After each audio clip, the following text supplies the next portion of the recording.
You weren't taught to think. You were trained to repeat. And the better you repeated, the more they smiled. You followed the rules, recited the right answers, and they told you you're smart. But deep down, you started to wonder, was this really intelligence or just compliance in disguise? No one ever praised you for asking a question they couldn't answer. No one celebrated your curiosity when it made them uncomfortable. In fact, the moment your questions stepped outside the boundaries of the textbook, you weren't seen as gifted. You were seen as disruptive. They didn't reward wonder. They rewarded obedience. Obedience disguised as excellence. You got the grades, the certificates, the gold stars, not because you thought differently, but because you learned when to stay quiet and when to echo what they wanted to hear. And slowly, without realizing it, you began to equate approval with silence and intelligence with memorization. This is the quiet betrayal of modern education. It doesn't shape thinkers, it filters for followers. Not the most brilliant minds, but the most trainable ones. The system does not ask, who understands the world in a new way? It asks, who can absorb and regurgitate information the fastest? And those who can, those who adapt, conform, perform, they rise to the top. But not because they're the most insightful, because they are the most programmable. Education, as we know it, is not a ladder to liberation. It is a funnel. A system designed not to unlock potential, but to standardize it. And the tragedy is, most never question it. They go through years of training, thinking they are learning to think, when in reality they are learning to obey. Ask yourself, when was the last time you were rewarded for saying, I don't know? When was the last time you were encouraged to ask a question that had no clear answer? That's not how the system works. Because in that moment, when you begin to think freely, when you dare to challenge the script, you're not just inconvenient, you're dangerous. Because obedience was never a side effect, it was the goal. And it starts early. In classrooms where silence is praised more than insight, where children learn quickly that the fastest way to be smart is to stop asking why, where creativity is celebrated only when it stays within the lines, and conformity is disguised as maturity. The child who memorizes is labeled gifted. The child who questions is labeled difficult. And so we raise generations not to explore truth, but to fear it. Not to seek meaning, but to avoid disruption. This is not an accident. It is design. Because a system built on control cannot afford too many minds that wander. It needs predictability, compliance, quiet brilliance that knows when to speak and when to shut down. That's the unspoken lesson. Intelligence is welcome, so long as it doesn't challenge the curriculum, the grading scale, the comfort of authority. And what's left behind is a kind of intellectual ghost. You learn how to pass tests, but forget how to think. You learn how to impress others, but lose touch with your own questions. And slowly, your curiosity, the most vital part of your mind, doesn't die. It adapts. It hides. It waits for a safer place to breathe. But the truth is, safety rarely comes, because the world outside rewards the same patterns. Follow orders. Say what's expected. Think, but not too much. And if you do think quietly. Don't disrupt. Don't provoke. Don't shine too bright. Because if you do, you'll remind others of everything they've sacrificed for approval. This is how brilliance is buried. Not with hate, but with applause. The system doesn't have to crush your spirit to control you. It only needs to train you to doubt it, to mistrust your own inner voice, to question yourself before you ever question the system. That's how control survives. Disguised as education, protected by praise. But what if the real measure of intelligence isn't how well you repeat, but how bravely you question? What if your discomfort wasn't failure, but your mind waking up? And what if the reward for obedience has always been the quiet punishment of losing yourself? You didn't stop asking why because you stopped caring. You stopped because you realized it made people uncomfortable. You learned, not through punishment, but through subtle rejection, that too many questions make you a problem. You saw how teachers smiled less when you strayed from the curriculum, how classmates rolled their eyes when you raised your hand too often, how adults shifted in their seats when your questions dug beneath the surface. And slowly, question by question, your curiosity wasn't killed. It was trained into silence, because in the classroom, children who ask too much aren't called engaged. They're called disruptive. Stay on topic, they say. Let's move on. That's not relevant right now. What they really mean is, don't dig too deep. And so, you learn to hold it in. Not because you've lost your sense of wonder, but because survival demands it. You stop chasing understanding and start chasing approval. You don't grow out of curiosity, you bury it. And the data backs this quiet tragedy. A 2021 OECD study found that only 15% of American teachers regularly encourage open-ended questions in class. In other words, the majority of classrooms reward right answers, not deeper inquiry. A Harvard Graduate School of Education report in 2020 revealed something even more alarming. Student curiosity consistently declines from first grade to 12th. The longer a child stays in school, the less curious they become. Not because they grow dull, but because they're taught to suppress their questions.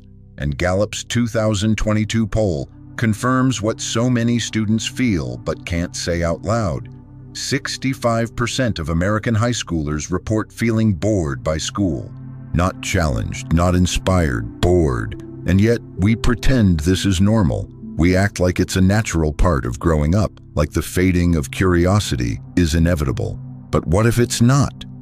What if it's not that children stop wondering, but that their wonder is punished until it goes quiet? What if curiosity isn't failing? What if the system is? Because real curiosity doesn't just seek answers, it challenges assumptions. It pokes holes in narratives, it asks uncomfortable questions, it exposes what we'd rather ignore. And that makes it dangerous in a system designed to maintain order. In that system, a curious mind isn't a gift, it's a liability, something to be managed, redirected, silenced. So the child learns. They learn that silence brings rewards and curiosity brings resistance. They learn to sit still when their minds are racing, to pretend they're engaged when they're actually confused, to nod along with ideas they haven't had the space to question. And they carry this skill into adulthood, this learned performance of compliance. A mask worn so long it starts to feel like a face, but somewhere inside, the questions never stopped. They just lost their voice. And every once in a while, when the world goes quiet and the pressure to conform fades for just a moment, you hear them again, that whisper inside asking, why? Not to challenge, not to rebel, just to understand, to feel alive. This is the quiet grief of growing up curious in a world that fears curiosity. You didn't lose your wonder, you just stopped showing it. You learned that it's safer to mimic than to explore, easier to agree than to question. And so, your brilliance adapted. It went underground. But just because curiosity goes silent doesn't mean it's gone. It waits for someone, somewhere, to say it's okay to ask again. To say that thinking differently isn't a threat, it's a gift. And maybe that starts with you. Because if we're brave enough to ask the questions again, we might rediscover the voice we were never supposed to lose. The one that dared to wonder even when the world told us to sit down and be quiet. You learn early that asking questions makes people uncomfortable. But what you don't realize until much later is that the system isn't just uncomfortable with your curiosity. It's afraid of it, because true curiosity doesn't stop at facts.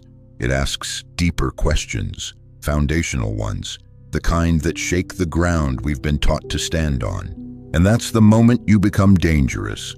Not when you question a lesson, but when you question the system that wrote it. Erich Fromm understood this fear long before it had a name. In Escape from Freedom, he wrote, "Modern man thinks he's free because he chooses between brands, but he's afraid of choosing ideas." He saw the illusion we live in, a world where we're encouraged to consume endlessly, but discouraged from thinking independently. A world where the freedom to choose between products is mistaken for the freedom to choose how to live. Fromm didn't see modern education as a path to liberation. He saw it as a machine, efficient, polite, and deeply afraid of disruption. Because the truth is, the system doesn't want thinkers, it wants consumers. People who follow the rules, not question who wrote them. People who believe they're free because they can choose between option A and option B, without ever asking who created the options. That's why real curiosity is treated like a threat. Because it doesn't just ask, "What is this?" It asks, "Why is this the way it is? Who benefits from this structure? What if there's a better way?" And those kinds of questions make people nervous, especially the ones in charge. Fromm believed that modern education doesn't produce people who know how to think. It produces people who know how to obey, to perform, to fit into a world that already exists, instead of imagining one that could be different. And that's not education, that's indoctrination. That's conditioning wrapped in polite language and standardized tests. He argued that most people don't actually want freedom, not the real kind. Because real freedom requires responsibility. It demands courage. It forces you to step away from the crowd and say, "I will decide for myself." But that's terrifying. So instead, most of us choose structure. We choose authority. We choose the comfort of someone else's answers. And in the classroom, that pattern is reinforced from day one. Don't ask, "Why are we learning this?" Just learn it. Don't ask, "Who decided this matters?" Just study it. And whatever you do, don't ask, "Who made the rules?" Because that's the most dangerous question of all. Because once a student starts asking who wrote the rules, they're not just learning anymore, they're awakening. They're breaking out of the role of passive recipient and stepping into the role of independent mind. And nothing threatens a rigid system more than a mind that thinks for itself. Fromm called this the great paradox of freedom, that people fear it, even as they long for it. And so they trade their autonomy for security, their curiosity for conformity, their inner voice for external validation. And schools, knowingly or not, become factories for this trade. Places where the goal isn't to unlock minds, but to tame them. But what if education could be something else? What if it didn't fear independent minds, but nurtured them? What if the child who asked, "Who made these rules?" wasn't punished, but celebrated? Because in a world that punishes curiosity, independence becomes rebellion. But in truth, it's not rebellion, it's awakening. And maybe the real purpose of education isn't to produce perfect answers, but to protect the questions that make us free. By the time you've learned not to ask who wrote the rules, something deeper has already shifted. You've stopped being curious, not because you lost interest, but because you learned it's safer to be quiet. And that silence doesn't just affect your thoughts, it changes your sense of self. Because when your questions are ignored, when your wonder is dismissed, when your real voice is met with discomfort, you begin to hide. Not just from others, but from yourself. Carl Jung understood this silent transformation. He called it the birth of the persona, the social mask we wear to survive.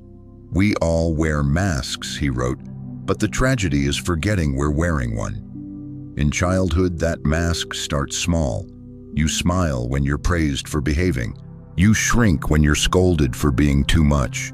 You learn which emotions are acceptable, which thoughts are safe, which parts of you are too strange, too deep, too real for the world to welcome.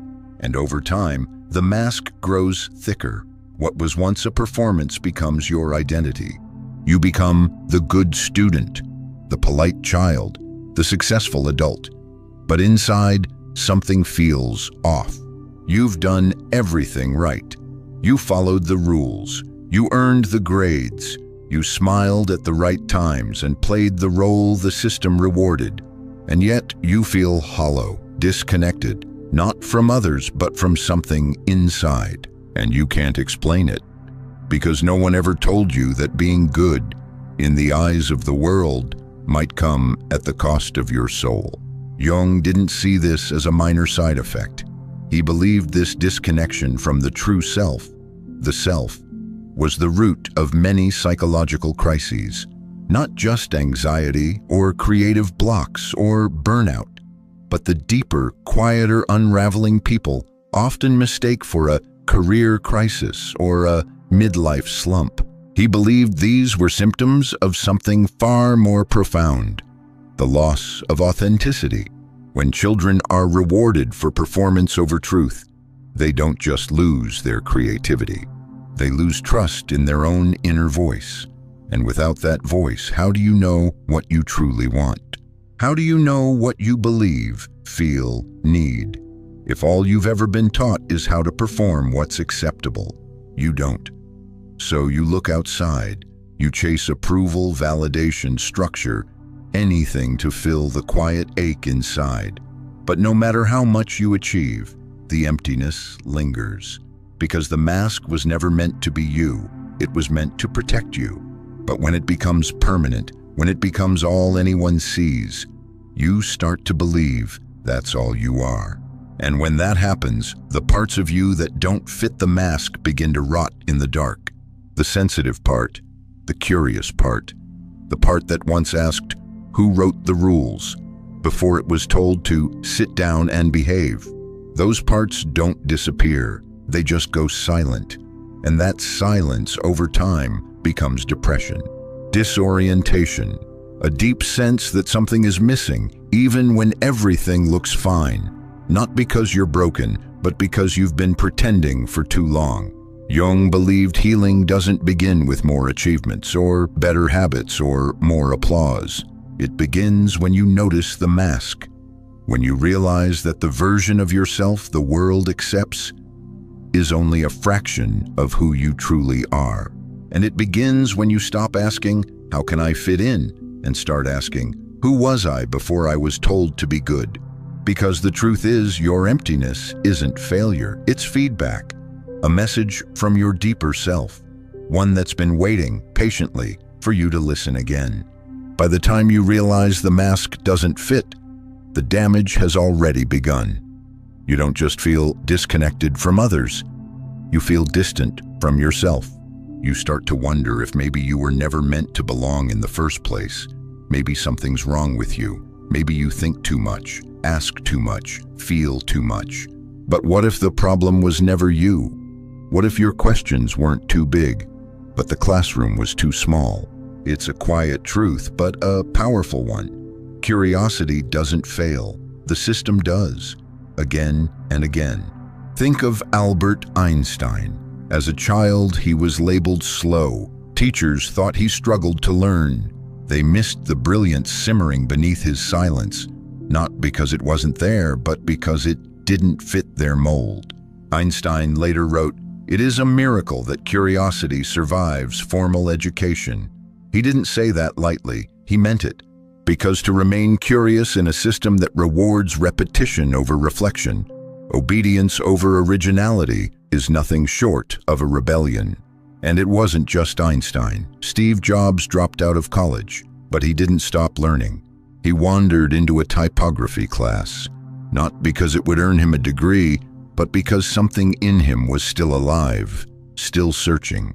That curiosity, ungraded, unapproved, unassigned, eventually shaped the visual design of every Apple device in the world. And when asked what mattered most, Jobs said, "Don't let the noise of others' opinions drown out your own inner voice." That voice, the one that kept whispering beneath all the lectures and rules and silence, that's what the system couldn't destroy. Because no matter how many tests you took, how many times you were told to stop overthinking, some part of you never gave in. It just waited for permission, waited for space, waited for someone to say, maybe you're not too much. Maybe you're exactly enough. For a deeper world, the system forgot how to see. Because here's the truth.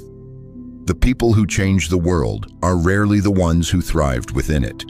They're the ones the system ignored, or misunderstood, or pushed out, not because they were failures, but because their minds were too expansive, too unconventional, too alive to be caged by checkboxes. The question is not whether you were good enough for school. The question is whether school was deep enough for your mind. The problem isn't that your questions were unworthy. The problem is the system never expected you to ask them, because a system built on control has no space for minds that seek freedom. And make no mistake, that's what curiosity is. It's freedom. Freedom from assumptions, freedom from repetition, freedom to see the world not as it is, but as it could be. You were never too curious. You were just in a place that didn't know what to do with that kind of fire. But now you do, because the voices who shaped history, the scientists, the artists, the inventors, the thinkers, they all shared one thing in common. They kept asking, even when the world told them to stop. They followed the trail of their own wonder, even when it led them away from comfort, away from convention, away from what was expected. So if you ever felt like you didn't fit in, maybe you weren't supposed to. Maybe your mind wasn't built for conformity. Maybe it was built to imagine something better. And maybe, just maybe, the system didn't fail to shape you. You outgrew it before it even had the chance. By now, you may realize something heartbreaking, that the silence wasn't just something the system created. At some point, you started carrying it yourself. You stopped raising your hand, not because you had no questions, but because you knew the cost. You learned how to shrink your voice to fit into rooms that didn't want to hear it. You were praised for being quiet, for being easy, for making things simple. You were rewarded for holding your fire, and punished, however subtly, for letting it burn too bright. And maybe, over time, you believed that was the right thing to do. But here's the truth. The system won't stop punishing curiosity, not anytime soon. It's built on control, on predictability, on the comfort of sameness. But you can stop apologizing for your questions. You can stop acting like your wonder is a flaw. And even more importantly, you can stop passing that silence on to the people coming after you. Because if you ever learn to stay small just to feel safe, then you know better than anyone what that silence costs. The child who lowers their voice, the student who stops raising their hand, the young person who starts second-guessing their instincts, their insights, their fire, not because they're wrong, but because the world never made space for them to be right. Don't let them carry the silence you had to bear. Whether you're a teacher, a parent, a mentor, or simply someone who's walked the road of being misunderstood, you now hold something powerful, the chance to be what you never had. Not the person with all the answers, but the one who says, it's okay to ask. Instead of lecturing, try listening. Instead of testing for correctness, explore the question together. Instead of rewarding repetition, encourage real understanding, because they don't need you to be perfect. They don't need you to be all-knowing. What they need, what they're aching for, is to see that it's possible to grow up and still stay curious. That you can survive the system without letting it strip your spark. That thinking deeply, feeling fully, asking honestly isn't something to outgrow, but something to protect. You are living proof that the system doesn't define your worth. That curiosity, though buried, never died. And if you've managed to carry even a flicker of that flame through the noise, through the masks, through the years of being told to tone it down, then you already know how powerful it is.